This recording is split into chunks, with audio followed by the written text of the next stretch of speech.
vitamin water and a lot of other drinks have supplementary labels, not nutritional labels, which means they're less regulated by FDA. So there was some chemical when they did drug testing for her that tested positive, so she couldn't go. So just blanket statement, just no vitamin water.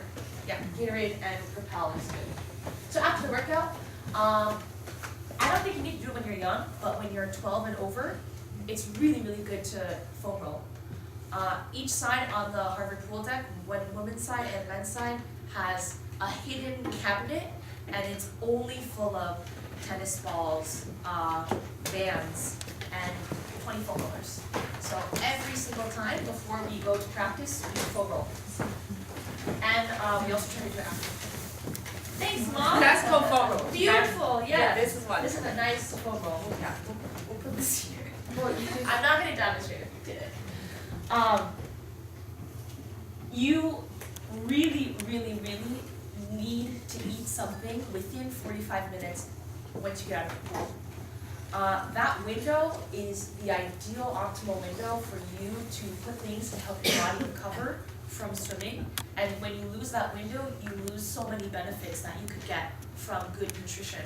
So every single time I swim, I always carry a little chocolate milk, and I try to carry a protein bar or something. That's enough to reap the benefits and help my body replenish itself. Greek yogurt is good, trail mix. These are all things that are high in protein. Every single time when I swim a swim meet, I always have chocolate milk and a Luna bar, protein bar. Okay. Extra tips. Foam rolling, always, always, always.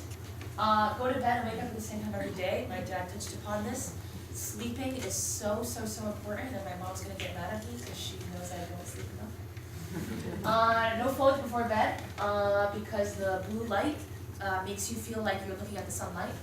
And I'm not wearing it now because I wanted to be professional, but normally I wear a Whoop, which is kind of like a Fitbit, but it did data testing with the Harvard swim team. So not only does it track your sleep, it tracks the quality of your sleep. So oftentimes I just got my wisdom teeth pulled out and I was having really bad quality sleep.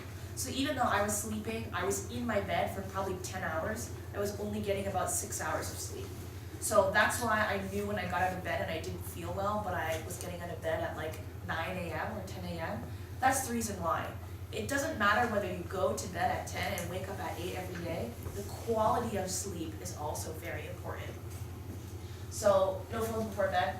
And then one of the questions was, how do you feel before a meet? It's different for everyone, just like how do you feel before morning practice. For me personally, I like to have a lighter load. So I always have Gatorade, I always have trail mix, and I always have power gels. If I'm doing a night session, I always make sure my power gels have at least 100 milligrams of caffeine in them. And post-meet, I always have chocolate milk and a Luna bar. So I don't think the gels are really necessary for younger kids, but there's ones that don't have protein in it, or don't have caffeine in them, and they have a lot of carbohydrates that are really good for fueling up between events when you don't want something really heavy in your stomach. So that's a question I get a lot because meets can sometimes last like 6 hours, and that's crazy. And you need to make sure that your child is eating in between events. Okay, last line, I promise. Takeaways. I'll touch upon each very quickly. I want to be concise. By cultivating their curiosity, children cultivate their interests, and this helps them in the long run.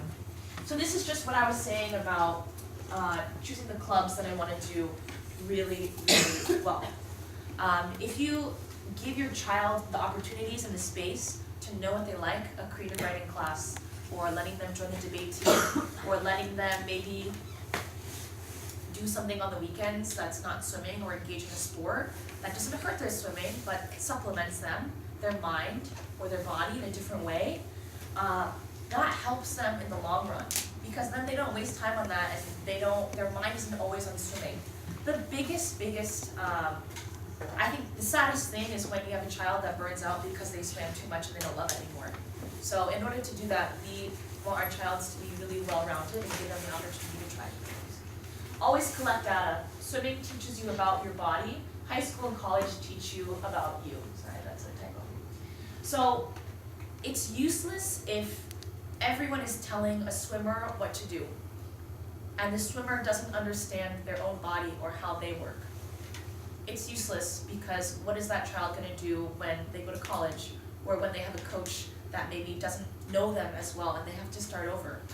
So what I mean by swimming teaches you about your body is that I know the moment I dive into the pool what my energy level is, how far I can push myself, when I need to tell my coach I need to hold back, and I know how much warm-up I need that day, how much cool down I need that day, how sore I am. And that's a bodily awareness that I didn't get the first 6 years that I swam. I accumulate that because I think about it.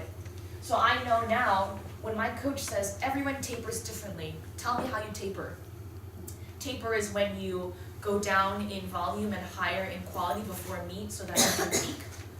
And on my team, there are people who start to taper a month before championships, and I taper about a week and a half before championships.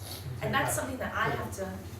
这个就是我刚才说的那个超量恢复。Yeah, 是的，是的。超量恢复把它放大了，一个赛季也有超量恢复，一天也有超量恢复，这是一个很重要的理论。Yeah. So my mom has always taught me to taper that way, so that's how my body's trained. But if I can't tell my coach that, she's gonna make me do 3 weeks, and that's not gonna be good for my body. And I'm gonna waste an entire year and not do well at championships. So knowing how my body works and trying to help your kid ask those questions so that they also have that bodily awareness is really important.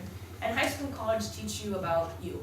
So that's what I meant by collecting data, knowing what you like, knowing what you don't like, pursuing those things that maybe you don't get a chance to do right now but should have the opportunity to do. Those are also important key parts, because your mind and your body are not separate. Your mind and your body are one thing, and the more you swim, the more you realize that. Sometimes you can be in the best shape of your life and swim a really bad race. And we all see other people do that, and I do that. And if my mind isn't there, then there's no way that I can swim a best time. So mental health and being mentally strong is as important as your physical strength. So there are things that we cannot control, so let's maximize the things that we can control. This is very Forzel. There are things that we cannot control. Our sleep, we can control. Our nutrition, the things that we put in our body. Our stretching, our foam rolling. Our work-life balance, how much we spend on school. I wish that I didn't sleep at 2 a.m. in the morning all those times I did in high school, because I can't get those hours back. Our priorities and our training. So my mom, actually when I came to college, I realized 6 times a week for 2 hours with 2 hours of dry land was the lower end of how much people are training. Most of my teammates, my freshman year, did doubles, like once or twice every week. So with that in mind, why was I swimming as fast as them? It's because when I was with my mom at my practices, that was quality time that I was doing really quality workouts with. And I was reaching my max every single practice. So that means I didn't have to do another 2 hours and waste time at the pool. So every single time I got in the water, I was only swimming, I was totally present, and I was giving 100%. And that's why I could swim as fast as my teammates when I got to college. At the same time, swimming should be an end, not a means to the end. I.e., there are some things we cannot control the will of other people. So I just hope that we can cultivate conversations about, one of the questions was, at what point do I help someone, like with my brother, the challenge that my parents had with my brother. When is swimming a means to an end for accomplishments, for cut times, for colleges? When is it an end? When is it enough in itself to just swim? So I personally, for me, I feel like, and my coach, she has a saying, a happy swimmer is a fast swimmer, always. So my coach is the only female coach in the Ivy League that has a family, and I think it shows, because she cares about us more than swimmers. She cares about how we're doing in school. She cares about how we're eating. She cares about how our families are. So when everything is in balance, when you love swimming, you're fast at swimming. Okay, thank you so much.